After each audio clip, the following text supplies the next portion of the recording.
잘 들리시나요? 네, 반갑습니다.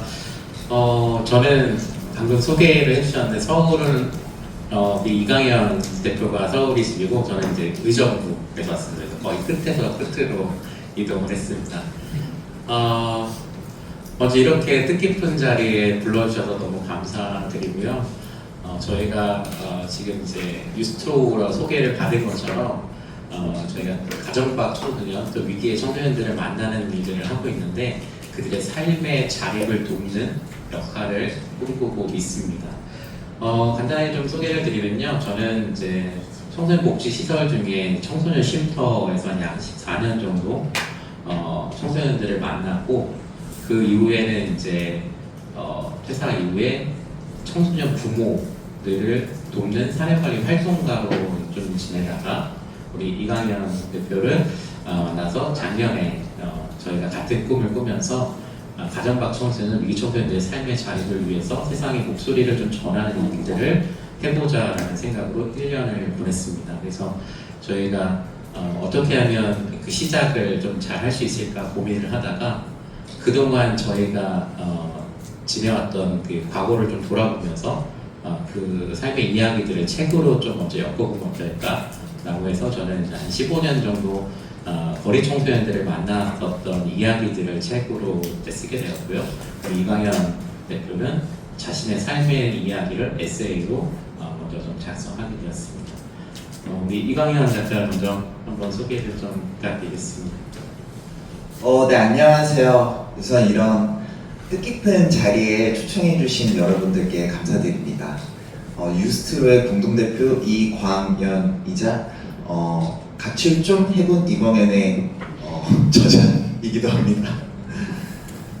우선 이러한 자리가 있다는 사실에 너무 감격했고 저는 과거에 피해 아동이자 또 청소년으로서 살아왔기 때문에 과거에 제가 이런 자리를 봤다면 정말 눈물을 흘리지 않았을까라는 생각이 듭니다.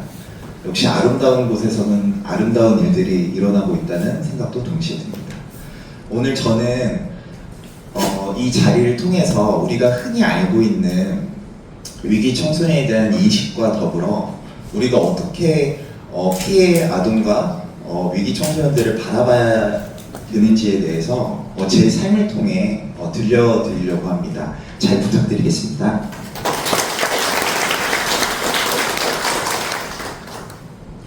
네, 일단 저희가 책을 그래도 썼기 때문에 저희 이야기를 하면서 아마 3번씩 준비를 해주신 것 같아요. 그래서 아마 오늘 그 저희 이야기하는 호흡을 좀 잘 맞춰주신 분들께 아마 책을 선물로 드리지 않을까 생각이 듭니다. 시작은 우리 이강현 대표의 이야기로 좀 시작을 해볼까 해요. 그래서 언제 처음 어려움을 겪었는지 이제 그 이야기로 좀 시작을 해보도록 하겠습니다.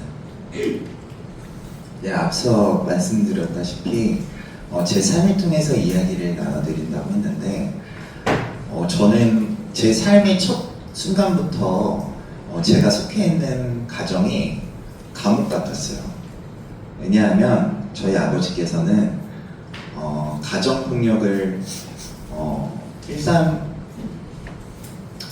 또 알코올 중독이셨기 때문에 어린 저가 도저히 감당할 수 없는 폭력을 행사하셨었거든요. 그 폭력의 수위가 어느 정도냐면 모기 물린 데를 긁었다고 해서 독방에 가둬놓고 일주일 동안 밥을 굶기기도 했었고 또 2박 3일 동안 먹지도 자지도 못한 채로 벌을 받고 매를 맞아야 했던 상황 속에 있었어요.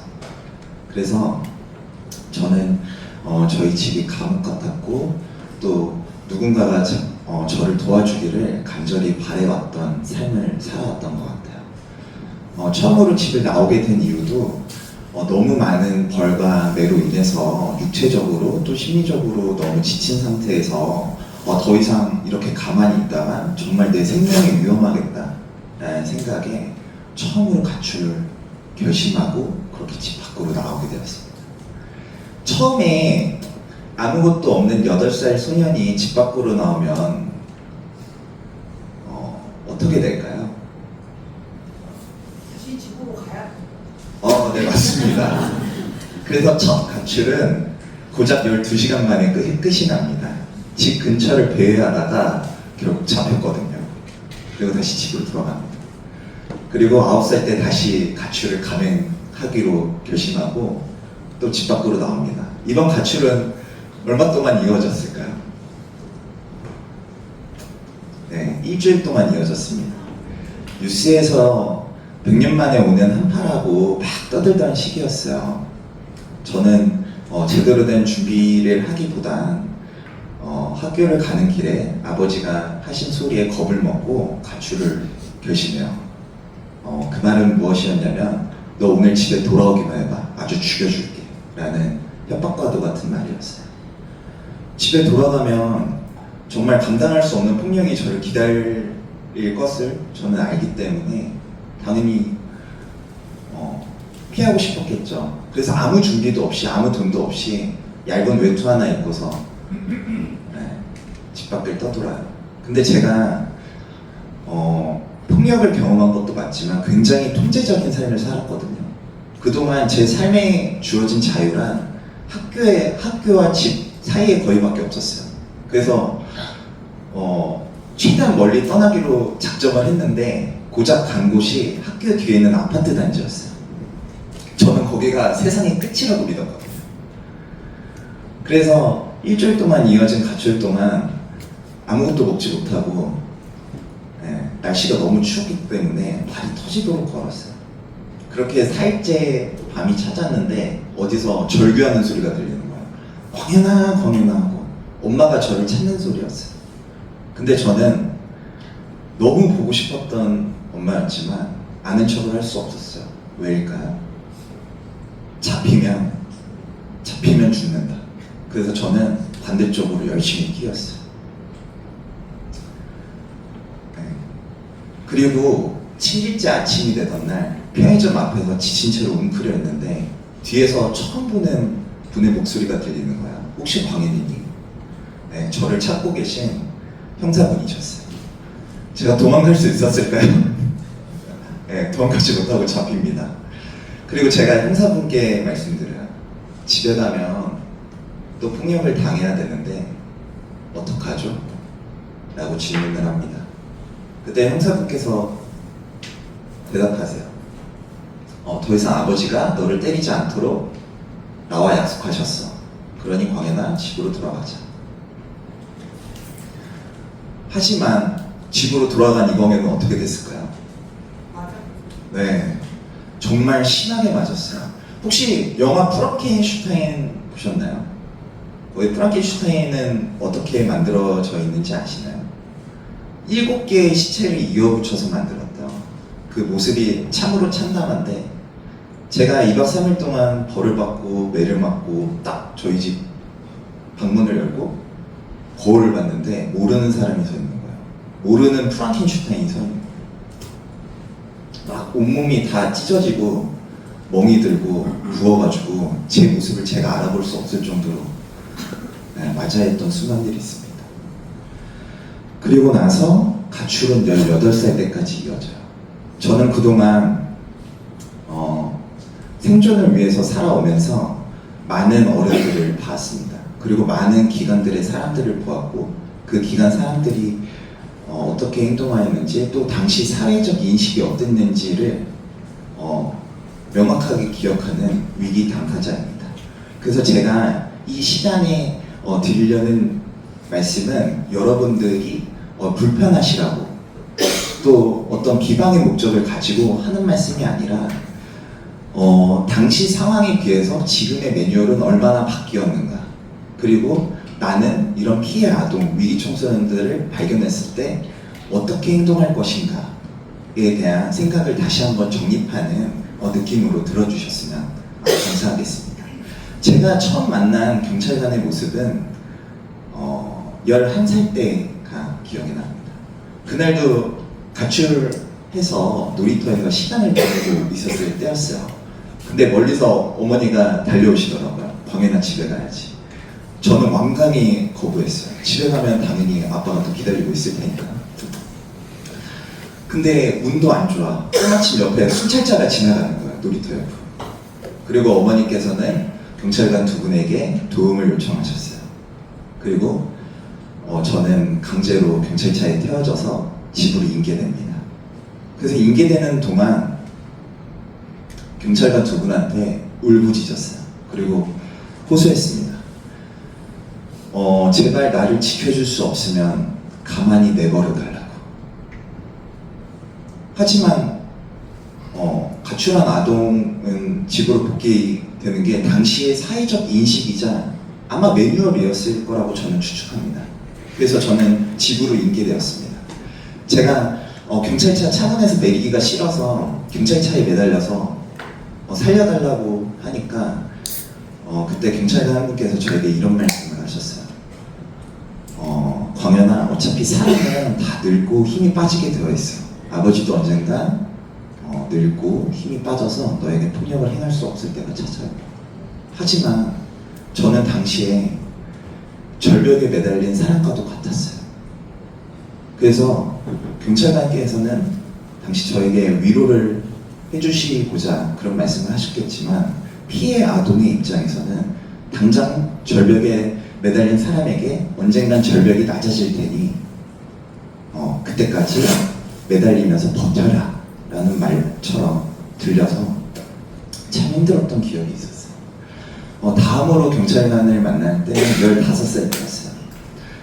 미용실에서 자른 머리가 마음에 안 든다고 아버지께서 저를 방에 가둬놓고 폭력을 행사하시면서 제 머리카락을 주방과일로 난도질한 상태로 집 밖으로 쫓겨난 상태였어요. 처음으로 아버지를 경찰에 신고할 생각을 그때 하게 돼요. 그래서 경찰서 문을 두드리면서 제가 제발 살려달라고 저희 아버지가 저에게 이런 짓을 했다고 고백합니다. 근데 아쉽게도 여기가 미국인이라는 답변이 들어왔어요. 네, 당시에는 가정폭력이라는 말조차도 잘 없었어요. 그냥 부모가 훈육 차원에서 자녀의 몸에 손을 대는 건 사실 그렇게 커다란 사회 악으로 여겨지지도 않았던 때였어요. 그렇기 때문에 저는 한형 수 없이 별다른 도움을 받지 못하겠구나 하고 경찰서 문을 떠납니다. 다음으로 경찰관을 만날 때는 17살 때였어요. 아버지가 알코올 중독의 그 증세가 너무 심해져서 온 집안의 물건을 때려 부수고 또 원래 평소에 저에게만 폭력을 행하시다가 온 가족에게 폭력을 행하시던 때였어요. 도저히 참을 수 없었던 저희 가족은 또 도움 요청을 청해요. 그래서 출동을 하셨어요. 제발 이 폭력을 행하는 아버지를 막아달라고 부탁드렸고 다행히 이번에는 아버지를 끌고 가셨어요. 그래서 제가 물어봤어요. 언제까지 아버지로부터 저희가 분리될 수 있겠느냐? 돌아온 답변은 뭐였을까요? 술이 깨실 때까지 유치장에서 머물게 할 수는 있다. 하지만 그 이후의 조치는 어렵다였어요. 그래서 저희가 법원에서 접근금지 명령 신청을 해요. 그리고 그 명령이 떨어졌고 저희 아버지는 저희와 분리되었어야 할 정상이었지만 아무렇지 않게 그 명령이 떨어지고 나서도 저에게 폭력을 행하셨어요.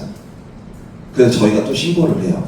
아니 접근금지 명령 처분을 받은 사람이 우리에게 또 와서 또 폭력을 행한다. 그랬더니 벌금이 나오더라고요. 근데 그 벌금을 누가 낸 줄 아세요? 저희 어머니가 내셨습니다. 그래서 저는 당시의 시대적 인식과 매뉴얼의 한계로 인해서 제대로 지켜지지 못한 이러한 부분들, 이러한 구조적 문제들이 현재 상황에서는 얼만큼 해결되었는가가 궁금했고 또 스스로 질문해보면 좋지 않을까라는 생각에 다소 불편할 수 있는 이야기를 꺼내드렸어요. 하지만 여러분들을 비방하고자 이런 말씀을 드린 게 아닙니다.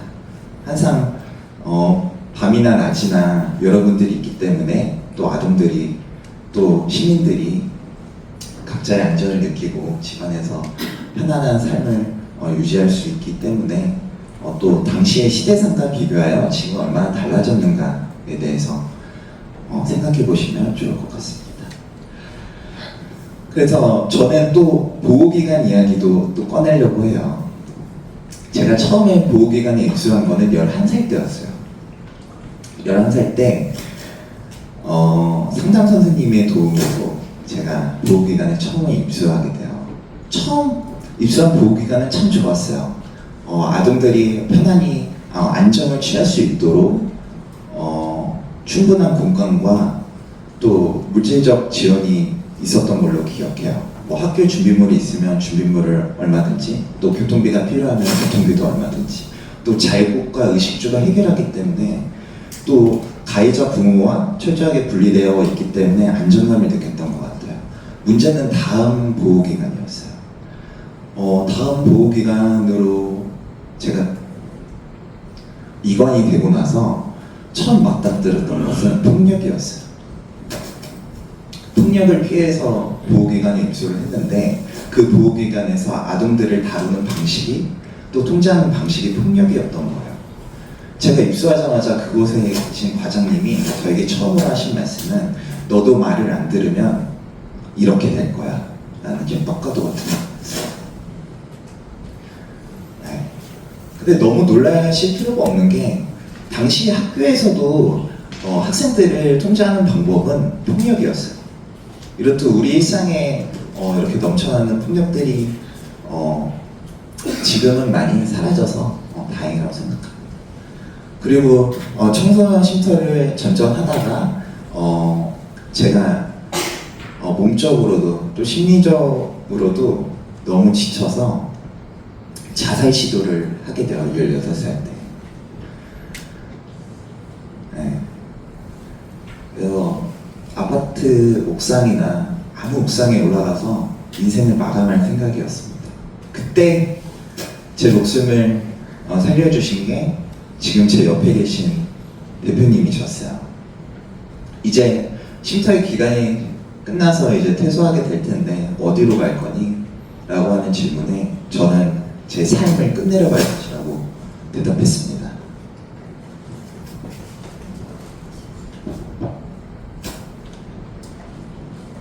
바로 신고를 하셨고 저는 호송줄에 묶인 상태로 정신병원에 가게 돼요. 근데 거기서 생각지도 못한 위로를 얻게 되는데요. 바로 정신병원 원장님께서 어린 사람이, 이렇게나 어린 사람이 무슨 일로 여기까지 오게 됐나요? 하셨고 그 질문에 저는 제 삶을 설명드렸습니다. 그랬더니 그동안 들어보지 못한 말씀을 해주시는 거예요. 그동안 살아줘서 고맙다. 버텨줘서 고맙다. 그랬더니 제 18년 인생이 전부 위로받는 느낌을 받았고 저는 다시 한번 살만한 희망을 품어보기로 결심합니다. 그리고 제가 자살 시도를 했다는 말에 충격을 받으신 어머니께서 드디어 이혼을 결심하셔서 드디어 아빠로부터 완전한 분리가 진행된 이후에 저는 제 삶을 처음으로 되찾을 수 있었습니다. 흔히들 위기 청소년 하시면 어떤 생각이 먼저 드세요? 혹시 비행, 네, 또 다른 생각이 있으실까요? 비행 말고도? 네, 대부분 비행의 까닭은 무엇일까요? 저는 그 원인을 미디어와 언론에서 위기 청소년들의 이미지를 그렇게 소비하여 왔기 때문이라고 생각합니다. 어떤 한 사람의 인생에서 그런 비행이라는 사건이 일어나기까지의 많은 이벤트들이 쌓여왔고 그동안 많은 위기가 중첩돼서 그러한 부작용으로서 어떤 사건이 발생했다고 저는 개인적으로 생각하는데요. 제가 생각하는 위기 청소년이란 저와 또 여러분들과 다르지 않은 하나의 인격체입니다. 그리고 본인이 원하지 않았던 환경에서 어떻게 해서든 살아남으려고 꿋꿋이 애써왔던 진정한 노력형 인간이자 생존 전문가라고 생각합니다. 어제도 연천 교육복지청에서 이런 위기 청소년들의 인식 변화를 위해서 제가 여러 가지 질문을 던졌고 또 많은 답변들을 받은 기억이 있는데, 네. 이런 인식 변화가 우리가 피해 아동과 또 위기 청소년들을 돕기 전에 가장 선행되어야 할 작업이라고 생각합니다. 비행이라고 여기시는 분들이 너무 많아서 제가 이렇게 답변한 걸로 기억하는데요. 피해 아동이 조기 발견이 되지 않고 스스로 해결할 수밖에 없는 상황 속에 놓여 있는 그 아동이 거리로 버려집니다. 거리로 버려지면 스스로를 보호할 수 있는 수단이 없기 때문에 합법적인 일보단 불법적인 일로 쉽게 빠져듭니다. 네. 그러다 보면 자연스럽게 범죄에 연루되고, 네. 사회에게 너는 왜 그랬어? 라는 책임을 듣게 됩니다. 하지만 저는 반대라고 생각합니다. 아까 여기 담안군청 군수님께서 아프리카 농담 중에 이런 말이 있다고 하셨죠. 한 아이를 키우기 위해서는 온 마을이 필요하다고요. 그 말은 즉슨 한 아이의 삶에 있어서 곁에는 많은 어른들이 필요하다는 말입니다. 이 말을 또 병역하자면 한 아이의 인생의 책임은 한 아이에게만 있는 것이 아니라 우리 모두의 책임이자 사회적 책임이라고 생각하는, 네, 그런 것을 느낄 수 있는 말이라고 생각합니다. 제가 생각하는 위기 청소년, 위기 아동들은 사회적 약자입니다. 사회적 약자를 책임지고 또 올바른 길로 인도하고 그들의 위기가 있다면 아낌없이 지원하고 또 연계하여 그들이 올바른 삶으로 또 다시 사회로 복귀할 수 있도록 인도하는 것이 저희의 일이라고 생각합니다. 그래서 앞으로 이러한 일들을 하실 여러분들이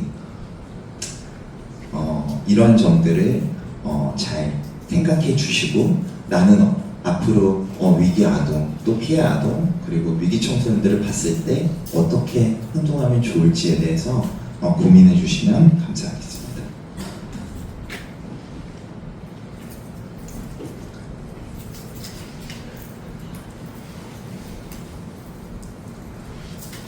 네, 저희가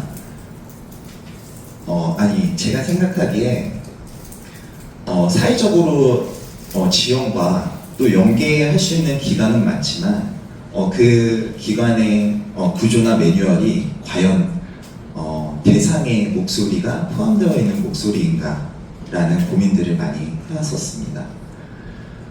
뭐 여러 평가나 혹은 그 성과라고 하죠, 흔히. 네. 그 기관이면 몇 명이 입소했고 또 어떤 혜택을 주었는지 어떤 교육이 이루어졌는지로